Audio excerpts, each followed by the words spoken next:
تو اعلیٰ حضرت فرماتے ہیں تیری نسل پاک میں ہے بچہ بچہ نور کا عین نور تیرا نعرے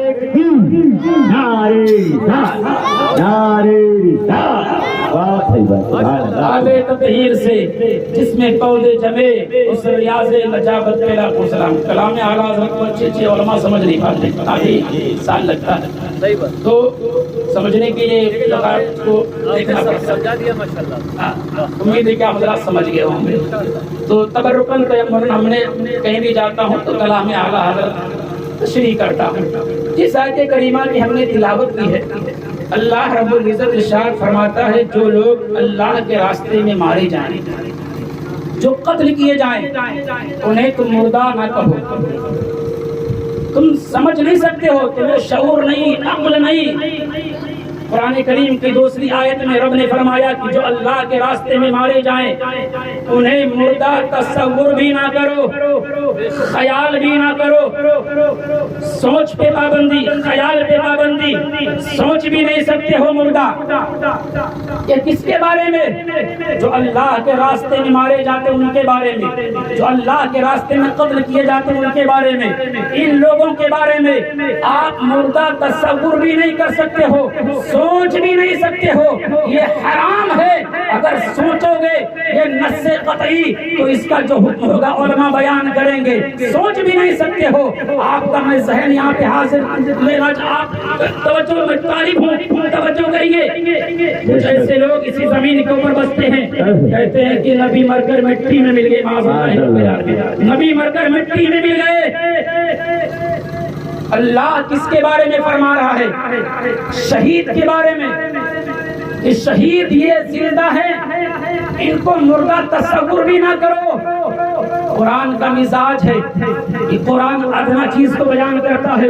عقل رکھنے والے, شعور رکھنے والے, سوچ رکھنے والے, تدبر رکھنے والے, تفکر رکھنے والے ادنا چیز سے سمجھ لیں کہ جب اللہ رب العزت جب شہید کو زندہ کہہ رہا ہے تو نبی جو افضل و اعلیٰ ہے, بلند و بالا ہے, وہ تو بدرجہ اولا زندہ ہوں گے, وہ تو بدرجہ اولا زندہ ہوں گے. اور میرے آقا بھی جانتے تھے کہ 1400 سال کے بعد, 1300 سال کے بعد کچھ ایسے ناپاک لوگ پیدا ہوں گے جو کہیں گے نبی مر کر مٹی میں مل گئے ہیں. اللہ کے نبی وہیں پر اپنے ماننے والوں کو ارشاد فرما دیا, ان اللہ حرم علی الارض ان تاکل اجساد الانبیاء فنبی اللہ حی الارض.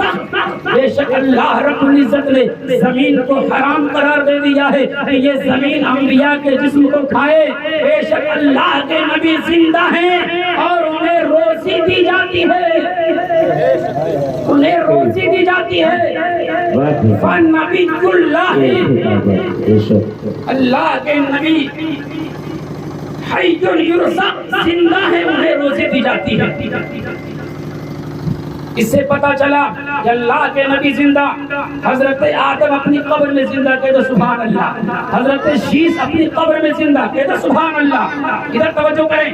حضرت شیس اپنی قبر میں زندہ, حضرت نوح علیہ السلام اپنی قبر میں زندہ, حضرت ابراہیم علیہ السلام اپنی قبر میں زندہ, حضرت اسماعیل علیہ السلام اپنی قبر میں زندہ, حضرت زکریا علیہ السلام اپنی قبر میں زندہ, حضرت یحییٰ علیہ السلام اپنی قبر میں زندہ, حضرت سلیمان علیہ السلام اپنی قبر میں زندہ, حضرت موسیٰ علیہ السلام اپنی قبر میں زندہ, حضرت عیسیٰ علیہ السلام اپنی قبر میں زندہ.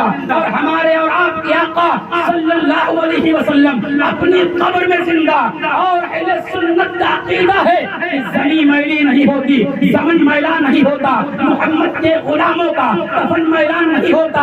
ارے جب یہ زمین جب محمد کے غلاموں کے کفن کو میلا نہیں کر سکتی ہے تو نبی کے کفن کو میلا کیسے کر سکتی ہے؟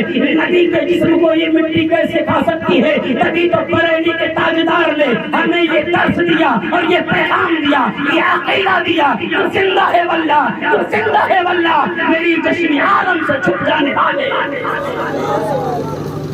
میری چشم عالم سے چھپ جانے والے. اور اللہ کہ نبی صلی اللہ علیہ وسلم کے صدقے میں سارے اولیاء اپنی اپنی قبروں میں زندہ. بولو سبحان اللہ, بولو سبحان اللہ.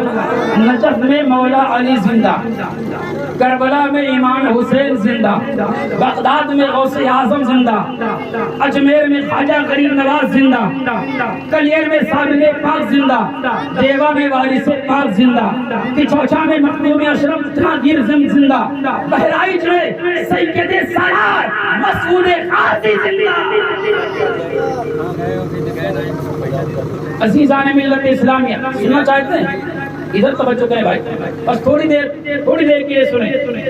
ہے سنیوں کا عقیدہ حسین زندہ ہے سنیوں کا